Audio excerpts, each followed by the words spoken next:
Hi, everyone. Thank you for joining today. I'd like to welcome you to Robert Gregory Partners' March webinar, Accelerating Executive Transition Through Coaching. My name's Jennifer Morrison, and I'll be your MC today. We're thrilled to have you join us, and we look forward to sharing how you can set up your new executives for success, whether they're new hires coming into your organization or they're being promoted from within. All attendees are currently muted to keep background noise to a minimum. There will be a Q&A portion towards the end of the webinar, but if any questions come up during the presentation, feel free to type them into the chat box, which is at the bottom of your screen. We will answer them during our Q&A portion. To kick off our time today, we wanted to take two quick polls to get a sense of the current state of transition support at your organization and see how that compares to our other attendees. Individual answers are anonymous, and we will display the results in aggregate only. So our first question today is, how widespread is your current support for transitioning leaders? So feel free to look at all of those options and select the one that best fits. And I'll give it a couple seconds.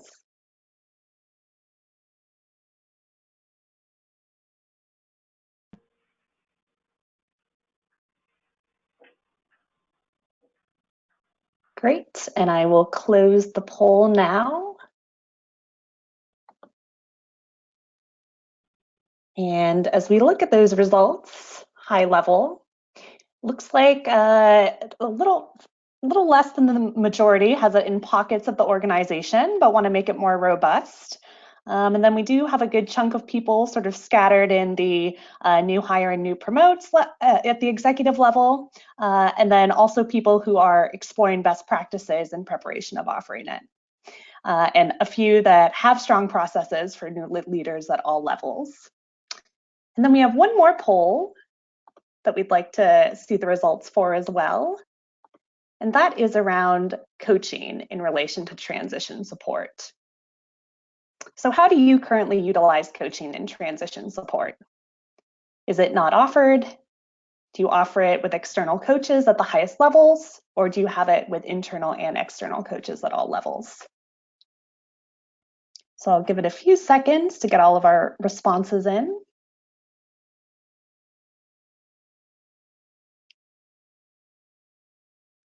All right. And then as we look at the results from that poll, you can see that it's pretty scattered across the board, but with a big majority offering external coaches at the highest levels. But there are also several respondents who do not offer it or offer it with both internal and external coaches at all levels. So we hope those results from these polls were helpful, especially when you are getting a sense of the current transition support you have, and also in relation to other people who are on this webinar. And with that, I want to introduce our moderator for today. Maria Sullivan is the Managing Director for Leader Development Consulting at Robert Gregory Partners. She's charged with building the firm's leadership development practice nationally and globally. Her career spans 29 years as senior manager, mentor, and coach in the legal and financial fields. And she spent the last half of her career at Deloitte, first managing the firm's internal coaching team of 60 coaches, and subsequently its external 50 coach panel. She also designed and managed the high potential leader development programs for Deloitte's 3,000 US partners. And with that, I'm going to hand it over to Sully. Thank you, Jennifer. Happy to be here today. Just for the record, I have 29 years of experience, which would make me 32 years old. Whenever you say that, I feel older every day. I guess I should count by dog years. I'm really thrilled because we have an expert with us here today. I've got Liz Dorney-Wilcox from AbbVie. Been working with AbbVie for about the last 4 years, and Liz leads their executive development and key talent programs. AbbVie is one of our very favorite clients. Every client that we go to, they show me a picture, usually a slide, of what their culture aspirations are. And then I get to wander around the organization and see how closely their actions adhere to their aspirations. And at AbbVie, there is the smallest light between those two. So one of my very favorite clients, happy to be here. Liz brings with her a wealth of experience in executive development.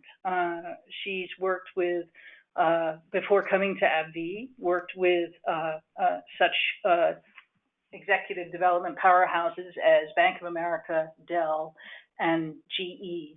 So she has some dog years in the seat as well. But when it comes to executive development, she's on the cutting edge. So I'm excited we're going to get to hear from her today. Yeah, great. Thank you, Sully. If you're 3, I'm 4. Okay, there we go. So let's go ahead and get started. I wanted to talk first about the business case for transition support. It's clear from the poll that many of you are already doing some of this, at least in pockets of your organization. But I see an increasingly urgent need for this, particularly when we think about workforce planning. Often in talent management or in HR, we get our heads set around the difficulties for an individual to transition, but that's not the real story. The real story is the war for talent, right? Organizations are trying to grow, and in order to grow, they need talent, and they need the talent ready when they need them, where they need them. We were talking with a client just the other day, and they had done the talent workforce planning process, and it come to the conclusion that 4 years out, they were almost 50% light at the GM level. I don't know how you solve that problem. I mean, you can think about going to MBA programs or hiring, poaching from competitors, but the real challenge, the way to solve the problem, is deeper in the pipeline, right? You want to be thinking about every transition needs to be successful. Every leader needs to accelerate their development and inhabit the role effectively and fully as quickly as possible in order to make sure that pipeline is full and ready for the business needs. And so when we think about both the demographics of the workforce and the war to acquire talent, we know that workforce planning is really important. Is that consistent with your experience here at AbbVie, Liz? Oh, absolutely. I mean, we've had just dramatic growth and increase, and so we do the workforce studies to see where our gaps are, and it's made us focus deeper and deeper in the organization to make sure people are ready. And ready means being able to transition successfully. Absolutely, as they progress. Ready. You're exactly right. Yeah, they're ready to. And they get better at that transition because we know we're going to need to continue to move them, to grow them.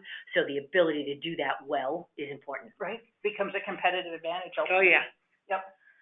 So Jennifer, if you would, we talk a little bit, of course, you're all familiar with the cost of failed transitions. They can be both impactful to the organization, right? Nobody likes to see a failed transition that can be rather spectacular, sometimes making media headlines. But that's at that very high executive level. The real challenge that we see is sort of at that management level, whether it's a hire or a promote. We know that the likelihood that they're performing well is fairly low. In fact, studies show that about 40% of them are underperforming at even 18 months into the transition. And so that their ability to contribute to the bottom line is minimized by that transition process, and the organization below them is hampered as well. One study indicated that as much as 50% of any given organization in a given year are feeling the effects of a transitioning leader. So that just doubles down. So if you've got really the the pressure on both sides of the equation. On the one side of the equation, you've got a business that wants to grow into an area, so you have to accelerate transitions in order to support that, while simultaneously having people underperforming when they transition. Then you've got both sides of that equation out of whack. If you would, Jen, on the next slide, we talk a little bit about what that underperformance means, right? So if we see underperformance is actually more common than failure. On this slide, you look on the far right, you see 2.5%. Those are the spectacular derailments, right? Those are the situations where 6 months in the role, somebody's just not cutting it, either from a cultural perspective, from a role scope perspective, from a business performance perspective. They're simply not cutting it. But the real cost is in that underperformance category, because we're double betting on these folks. We're betting on them to fill a role, but we're also betting on them to transition to the next role as quickly as possible in order to ensure that our workforce needs are met. So we want to be able to address that, and the underperformance piece is actually much more common than the failure. Have you found this to be true in your experience? Yeah, so we did a study a little over a year ago now, because we were trying to figure out, are there any predictors of poor performance, so that if we could figure that out, then we could get to people early and prevent it. And all the data, everything we looked at, the one thing that we could correlate was a poor performing manager. That was the leading indicator for poor performance by an employee. By an employee. So it told us we've got to get after poor performing managers, and that would lift the organization. And so that's work we have been very focused around. Excellent. Well, that's a great segue to this slide, Jen. Thank you. So on this slide, we've tried to graphically represent what you're describing, Liz, which is that a transitioning leader who is in the light gray, treading water, so that would be underperforming, right? Compared to a transitioning leader who is transitioning well, we know that across 3 dimensions that there's a difference, right? There's a 15% difference in performance by their teams, right? This goes exactly to what you're saying, right? The correlating value is poor performance by the manager leads to poor performance by the staff, right? So we see that very clearly in the first dynamic, performance. Second dynamic is intent to stay. So this is where the equation actually has a little factor that gets put in here, right? So this is a 2x. Not only are we having a problem with performance in the treading water version of the transitioning leader, but we have a 21% more likely loss of staff. So you're trying to fill a spot with a transition, and now you're actually losing staff underneath them. This is a zero-sum game and a pipeline equation. So we want to pay attention to that. And then, finally, of course, engagement.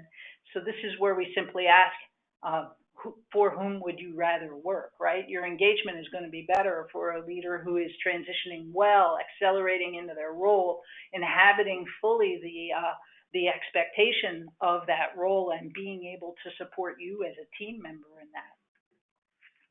When we think about this and we move on then to how we articulate the value of transition, we want to look at the most important performance metric,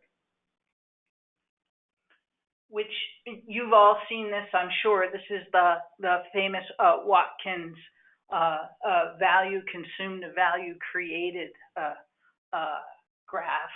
And so what this says is that we spend the first N number of weeks or months in transition actually consuming value.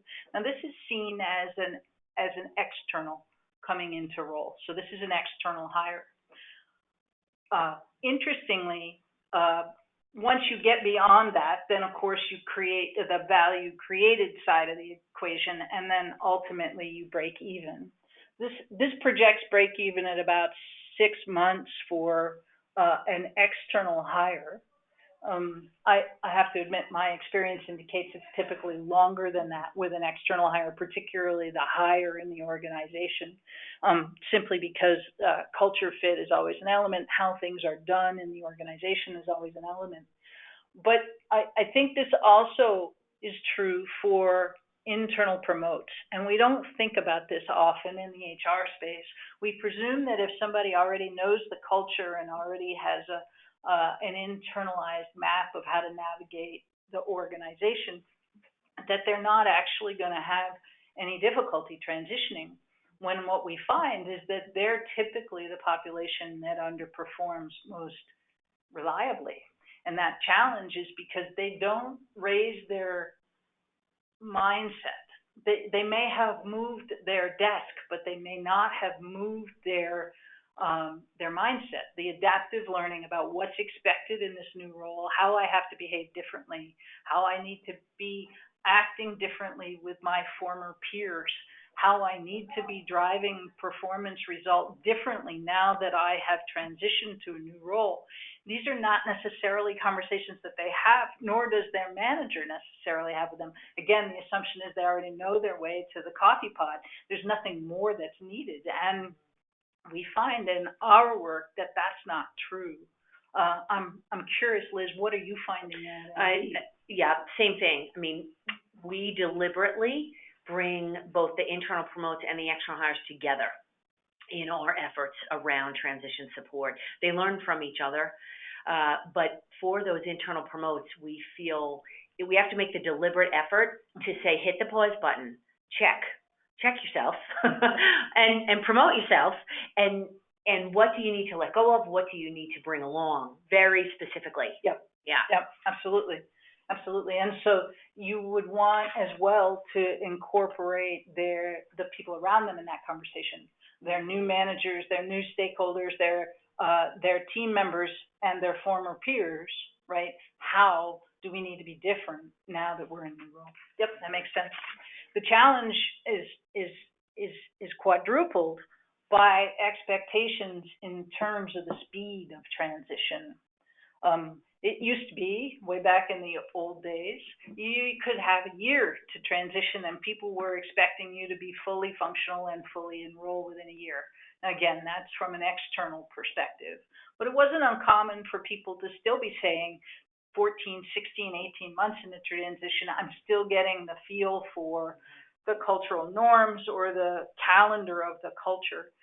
We find that the most recent data indicates that expectations have skyrocketed from there, and we now have leaders expecting full transition in sometimes less than 6 months. I had a conversation fairly recently, about a month ago, with an executive who insisted that transitioning leaders, this is new external hires at the executive level, should be fully functional and fully performing, and this is a very metrics-driven organization, fully performing within 90 days of their first day in the building. And I asked if there was a lot of downside in that, and he said, well, you can be sure you'll get help from us if you don't make your numbers for 3 straight months. And so their approach was very accelerated, and with that wildly accelerated set of expectations, that just has leaders putting so much more pressure on themselves to perform. And we know that when you pressure yourself like that, it can lead to, well, let's just say suboptimal behavior. When people's pressure points start to get pushed. What are the expectations around transition here at AbbVie in terms of speed? Well, I think we want to give people a good 9 months anyway to transition in. Now, that doesn't mean they're not making any contribution for 9 months, right? Let me be straight about that. But we're mindful of, especially with external hires, just to come in to get the complexity, scope, and scale, and then be able to really move the needle. Yep. So 9 months compared to 3 months. Yeah, there's a little difference there. Slightly longer. Yeah. So when we look at that transitioning leader, we see that their pressures are pretty significant. We know that the business depends on their success. We know that their career, this is a risky point in their career when they're in transition between one role and another, whether that's an internal promoter or an external hire. But we know that the clock is accelerated because of the increased speed of business, because of the diminished bench strength, right, with the demographics of the workforce and the competitive environment. Many organizations are operating on what we would think of as fairly diminished bench strength, particularly at that director, senior director level, right? We're seeing that sort of hollowed out. We're doing as much promotion as possible, and so it's a fairly limited arena. We see that organizations are getting lean in their support and their resources, and they are increasing their timelines and expectations. So it creates sort of this really, really tight window for that transitioning leader to be successful. But the piece that I would want to bring home to the audience that I'm not sure that I always hear as I'm wandering around talking to clients is that this is not just an HR problem, that the challenge is actually to support the business, and it's a business problem, and that your talent pipelines and your maintenance of those pipelines, your support of leaders in transition at all levels of that pipeline are what are supporting the business. And so inability to drive output on the talent pipeline equation actually impedes the business's ability to grow. Think about this client I was just saying, who's going to be light at that GM level. I mean, that's going to impact their ability to be successful in their competitive markets. It's a really important piece. And so if you're looking for a hook, a way to talk to leadership about the importance of transition support, reminding them that that talent pipeline is integral to their ability to deliver on business needs, and that transition support is the best way to accelerate that pipeline, that might be a way to bring that argument to them. Mm-hmm. So when we think about supporting successful executive transitions, we have several different offerings, but I'd like to talk specifically about one just for a moment, because it's the one that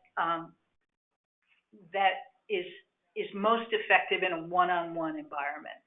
And that's our executive transition acceleration coaching. So you'll hear us talking about it as transition acceleration, or TA.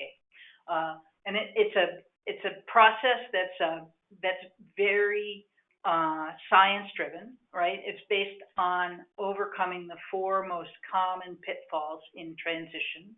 That would be adapting to new circumstances and leaving the previous circumstances behind, engaging and aligning your existing team members, actively building relationships with all stakeholders, not just the ones above you, and clarifying and embracing expectations that may have changed since the hiring interview.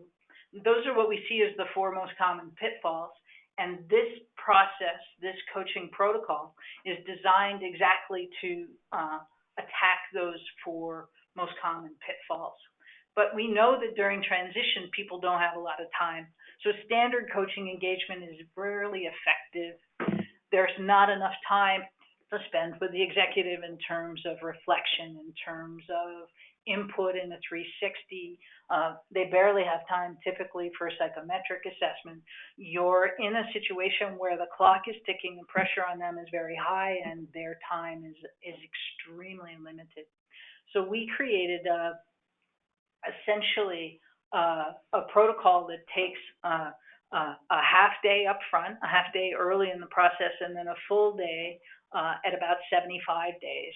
And we do a deep dive in both circumstances around those 4 elements of what we see as the most common pitfalls. And we dive deep. We create a report for them as a result of that, which they can then use with their teams or their bosses, their stakeholders. And we have regular touch points through the 90 days, but it does not look like a typical executive coaching engagement. It looks instead like a series of facilitated conversations around elements that we know are most important. And that transition protocol has been really, really effective at that executive level. It's a one-on-one intervention with a fairly senior coach, and it provides a report out for them. So there's a scribe involved in the conversation, but it is not an investment that you could make at all levels of the organization. But I bring this one up today. I wanted to talk about this particular protocol today with respect to transition, because this is the thing that we brought originally to you, Liz. Mm-hmm. 5 years ago, we came and said, look, we do one-on-one executive level coaching. And you basically said, well, that's nice, but I got thousands of people I got to take care of, and one-on-one is not going to work for all of them. And that's when our work together here began. Yes. But I wanted to talk just briefly about that protocol. Before I turn it over to you, would love for you to explain a little bit about AbbVie, Yep. and then talk a little bit about what you do that differentiates your approach to transition from maybe some of the other places where you've been or other work that you've seen. Okay. So with that, let me just turn it over to you. Great. Thanks, Sully. And hi to everyone on the line today. I'm very appreciative of the opportunity to share about a little bit about AbbVie's business, and then also how we support leaders as they join the company or get promoted up into new roles. So I'll start here with the slide you're looking at. It's just a bit about AbbVie. We are a 6-year-old biopharmaceutical company that started in 2013 as a spinoff from Abbott Laboratories. So we began with 17,000 employees and a share price in the $34 range. Today, we're sitting at an $80 share price, a market cap of $119 billion, give or take. Last year, our revenues for 2018 were $32 billion. And from there, we made an investment into our R&D scientific pipeline of $5.1 billion, because the pipeline of medicines is critical to the future of the business. So we continue to make that investment. We're also very committed to the communities where we live and work. And in 2018, we contributed $350 million to U.S. nonprofits. The contributions included funding for Ronald McDonald House Charities, St. Jude Children's Research Hospital, as well as for Habitat for Humanity in Puerto Rico, specifically to assist with the rebuilding efforts after Hurricane Maria.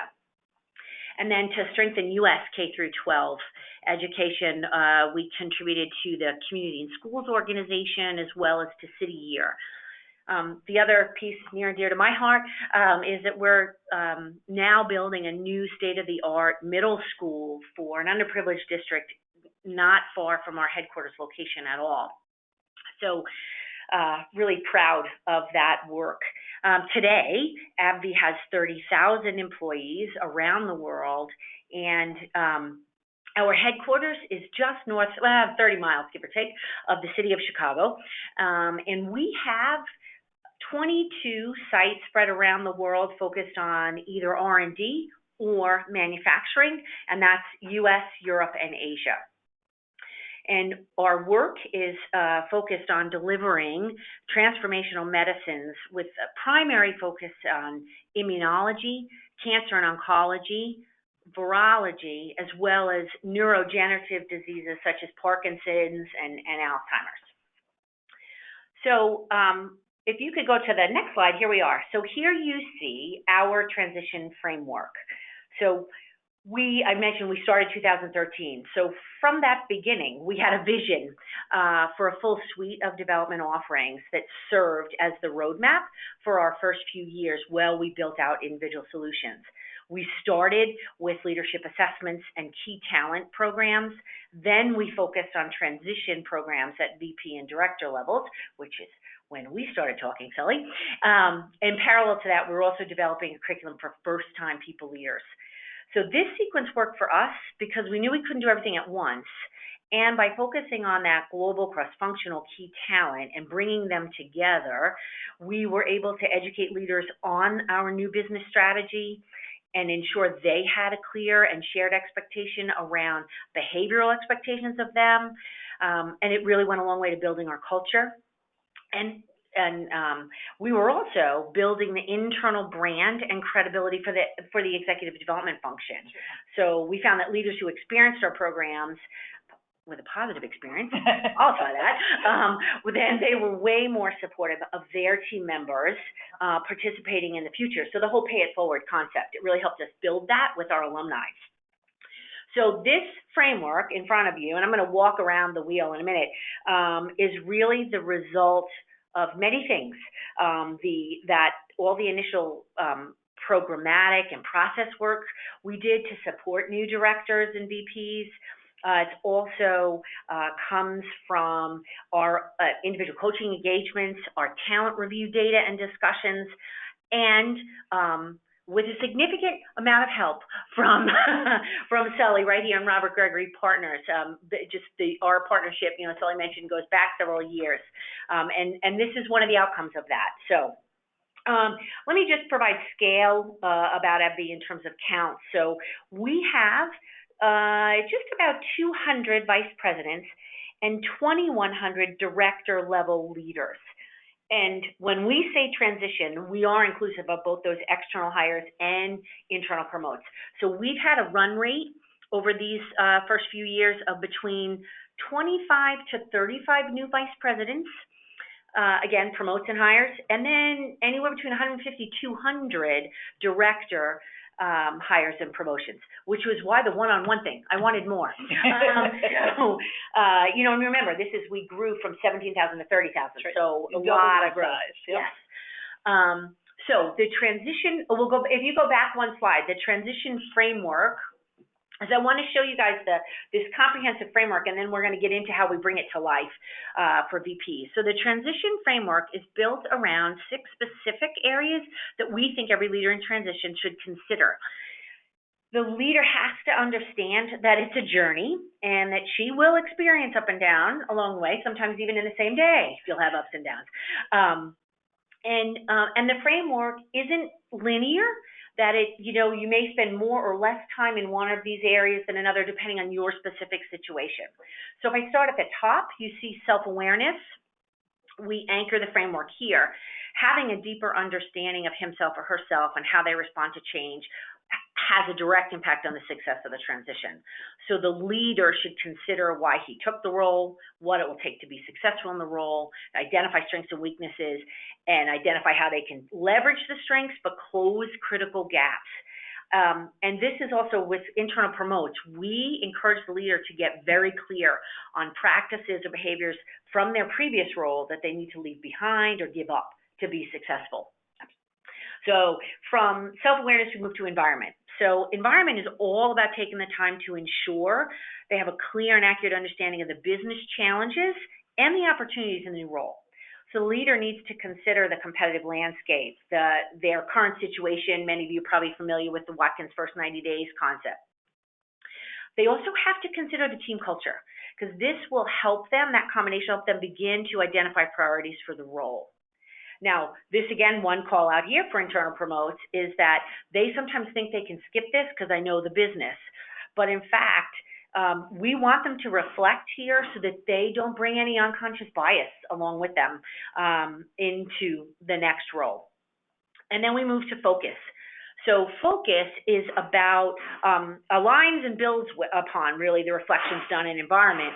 The leader has to identify very specific priorities, a sequence to accomplish those goals, and then gain the necessary alignment with their key stakeholders. And that's both their manager, their team members. And we know here leaders in transition, because there's so much coming at them, can easily get bogged down on tactical or low value tasks. So we spend the time here to make sure they keep a balance. Doesn't mean that, they still have to get stuff done, but that they've got to be balanced on that and a focus on the strategic and outward facing higher value things they should be doing. Okay, then we move to team. So team is the critical need to get to know their team members, to align the group around a shared purpose, and to lead the team effectively. So again, transitioning leaders we know are certainly busy, but our guidance to them is to invest the time here because it'll go a long way towards building trust with the team. And really, ultimately, it's about productivity for the business. So they need to establish authentic connections with their direct reports, understand their goals, their aspirations, and what kind of support those direct reports need. They need to do an honest assessment of the team's performance and the team dynamics, because they want to make sure you get the right people in the right places and address it if you don't. This is one of the places, a practice many of you are probably familiar with, new leader assimilation or new leader integration, some folks call it. We do that here, and we suggest that leaders do that in the first 90 days just in the job. Yep. And then that brings us to the stakeholders element, which is really successfully identifying critical stakeholders, developing the relationships, because that's going to help the new leader garner the support to drive his or her strategic priorities. Now, those stakeholders can boss, direct reports, peers, matrix partners, maybe internal, maybe external.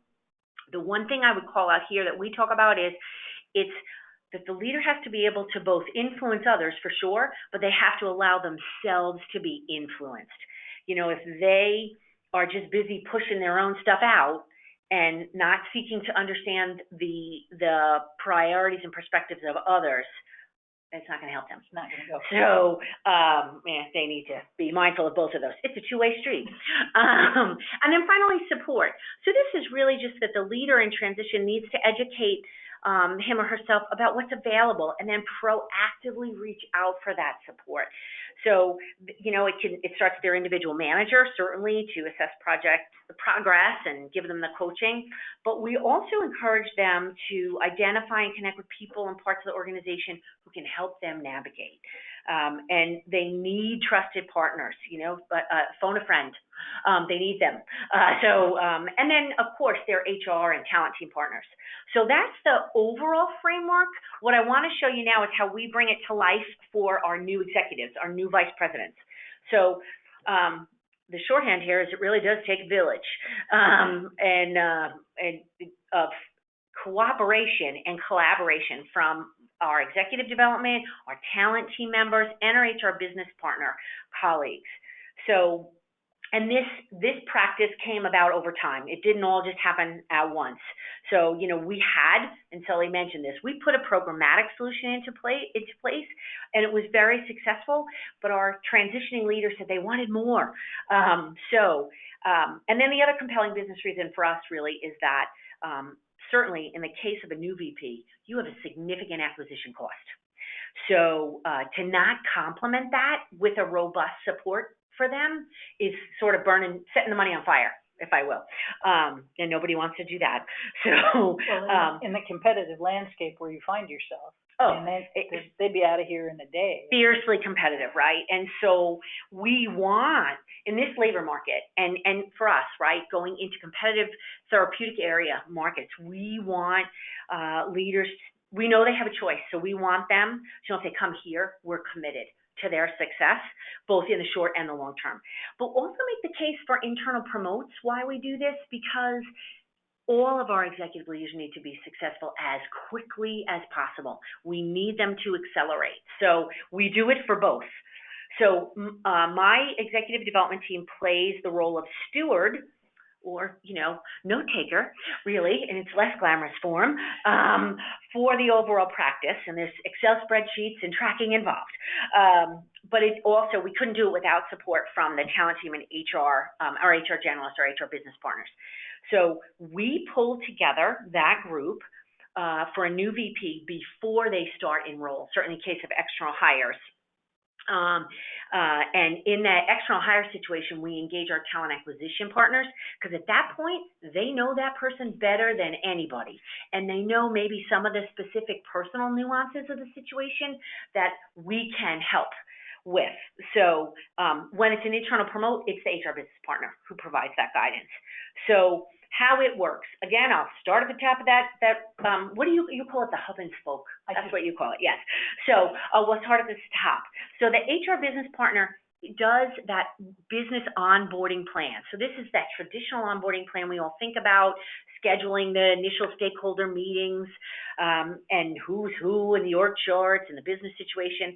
So our HR business partners take the lead on that. Again, we do it for internal promotes and external hires. Then the executive development team does the executive welcome conversation with each of the new VPs. We share the framework, and we want to make sure they're aware of all the resources and what's coming. The transition framework. Yes, the transition framework. Yeah, sorry. Now, you see next the Hogan assessment. We utilize the Hogan suite for all of our new executives. And we do individual debriefs of those results. So, and for the debrief conversation, we provide that focus around, in the context of transition, what does it mean? We also do, so we asked this question earlier about what do people do in terms of coaching support. So we offer the option of an executive coach, transition coach specifically. We utilize external partners for that. And but the executive development team manages that coaching pool and supports that leader through coach selection, setting up the engagement, all of that kind of stuff. And then we also do too, and because we use external partners, we are careful to make sure every external partner fully understands our transition framework and our practices, because the coaching has to be aligned for the leader, otherwise it's just not that helpful. And they have enough to do.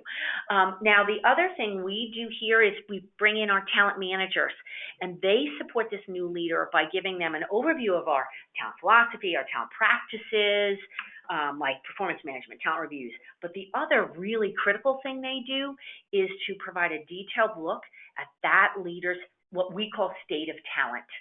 So this is highlighting who's their key talent, what recent job moves have taken place, or what's planned job moves, where are their critical development plans in place, all that, so the leader gets that scoop early and they have that insight.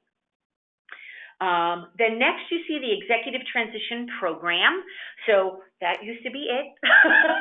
And that's a session we do host once a year for all of our new VPs.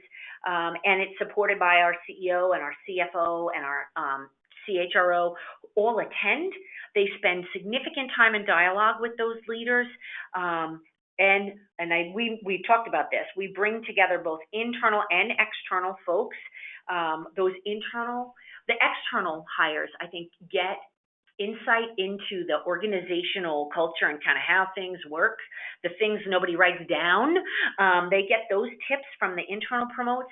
And then our internal folks who may have been here a very long time, may have been with AbbVie and Abbott before us their whole career, they benefit from the fresh external perspective that their new colleagues bring.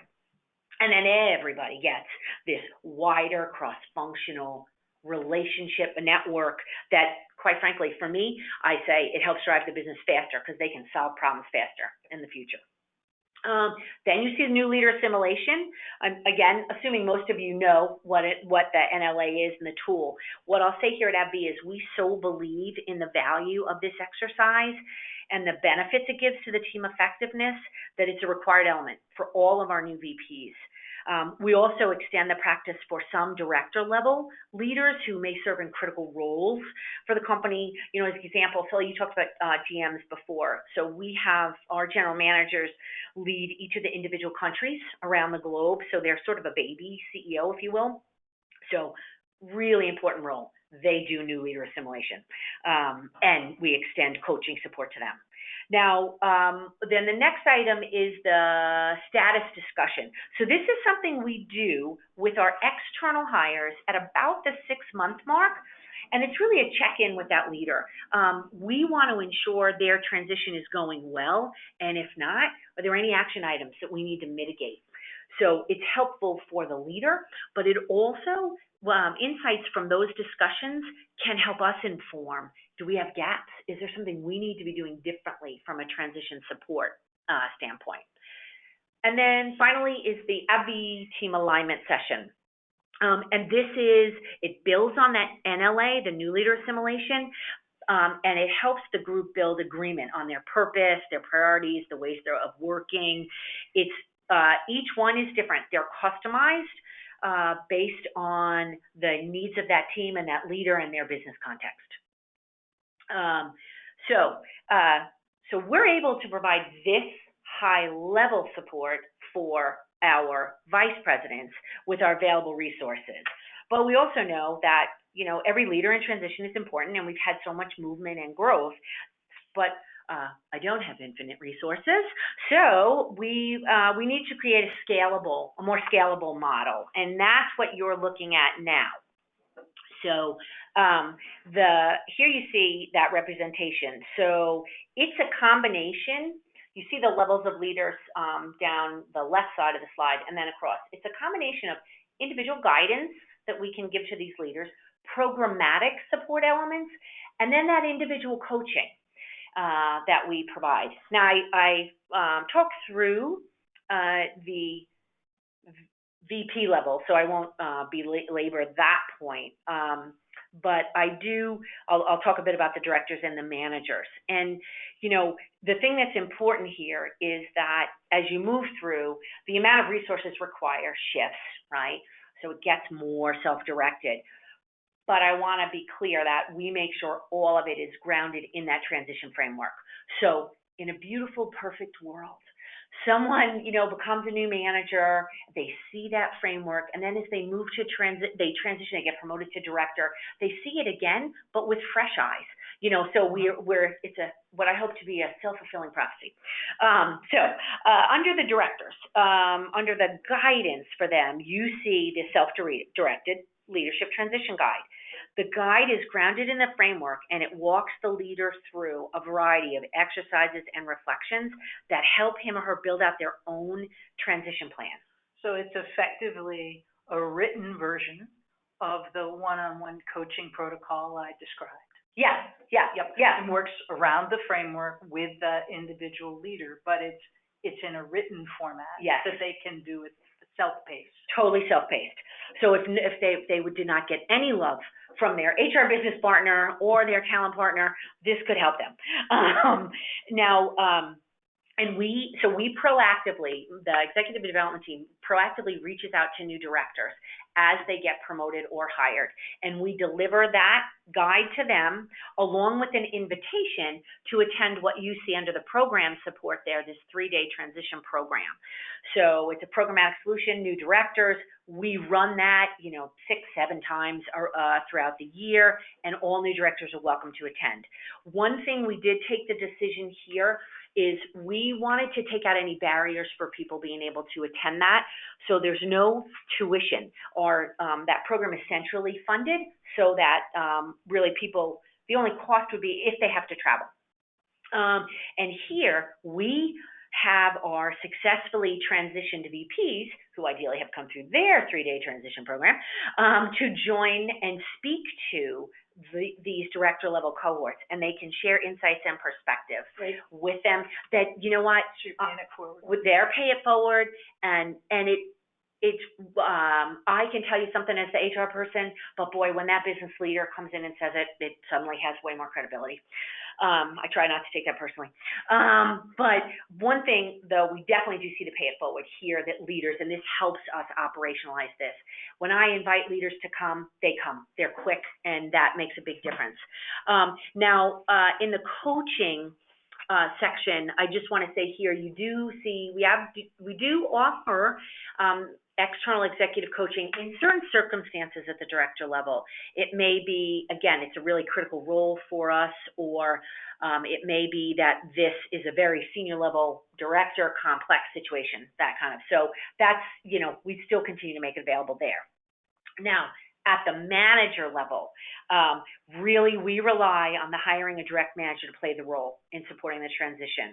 And ideally, again, we talked about this, over time, as more VPs and directors experience their transition and know the framework, they get better at this. And so the same self-directed leader transition guide's available to all of these managers. It sits on our portal, actually. Anyone can get to it and utilize it. And then here, we do a monthly webinar for anyone who gets people, becomes a people leader for the first time. We invite them to join us. And we talk about that transition framework, and also talk about the people leadership component. And we have that leadership essentials curriculum, which is really those, fundamental 101s on how do you lead others and manage performance. And really, that's that end-to-end view, and hopefully gives you some insight to how we bring it to life across multiple levels of leaders. I would say this, if you're thinking about your own work in your organizations, it has been a journey, and we experienced victory and defeat along the way, and building it one piece at a time and bringing those stakeholders that we needed along with us has helped us to get here today. So, and we really do believe, especially at that VP level, this is a competitive advantage for us, and that by building better leaders, we'll help support better business outcomes, which is really in the name of the game. At the risk of being sentimental, I will just say to Sully, your expertise and leadership along the way, this has been a journey for me, certainly has been much appreciated. So your fingerprints are all over this too. Well, thank you, Liz. I see what you're doing as best practice in three ways. At the framework level, right, you have a holistic approach to transition. It isn't just about the business, or it isn't just about the team. It's a holistic 360-degree approach. At the practices level, it's integrated. It isn't just your team that makes this work, or the onboarding team, right? It's everybody takes a village, like you said. Yeah. And then finally, it's scalable. It's not the same at every level, but the framework is the same. It's grounded in the same concepts, but it is scalable, so you can offer it at scale at every level. And I see those as best practices. Jennifer, I'd like to pause and see what questions we have from the audience. I know we're running out of time here. Would love to hear their questions. Sure. We have a couple that came through on the chat privately, and if anyone has any, feel free to keep sending them through the questions or chat. The first one is, I'm interested in starting transition coaching at my organization. Is there a certain level that you recommend starting at? This is Liz, by the way. For us, we did do it at more senior levels, and honestly, I mean, it's pragmatic. It's an investment, and so it was easier to do at more senior level to make the business case for it, and the resources were more available. If you offset the cost of the acquisition, then you want to be looking at your transition coaching investment for that external coach being made at that higher level, because the costs of a failed transition or even an underperforming transition are much greater than they are at, say, the director level. Yeah, and that was too, that was the director program solution, why we run it with more frequency, right. Bigger crowds. You do that 6 times a year. At least 6, right? And we'll flex that based on hiring promotion rates, but that, because we couldn't afford coaching for everybody at that level. Right. So hope that answers it. Great. The next question is, do you ever incorporate an outgoing leader into the transition? Certainly at the coaching, we do. If there's an outgoing leader who's still available when the incoming leader is there, then we do that. We always, in the transition coaching approach, have a conversation with the transitioning leader about what their previous job still has in terms of expectations on them. Often internal promotes are still carrying 20% of the workload from their prior role. So we spend a lot of time making sure that's square. And so, yes, that would be a great opportunity to bring in both the new manager and either the old manager or the old outgoing exec. Yeah, and when we can do that, I mean, I'll tell you, we don't often do that, but when it's like a planned retirement, we're very deliberate about that and the planning well in advance. Yeah, and almost having them two in a box, if you will. Yep. Yeah. Yep. Great. And then there's one additional question. It says we have a new member of the C-suite starting in the next month. What tips do you have for someone at this level and their transition? The most difficult part of transition is the personal side of the journey. That's why the self-awareness bubble is at the top of AbbVie's framework. Managing yourself So letting go of what went before, making sure that you're clear about what you know and what you don't know about the culture you're entering. Don't believe that the expectations that were set for you in the interview process are actually the expectations.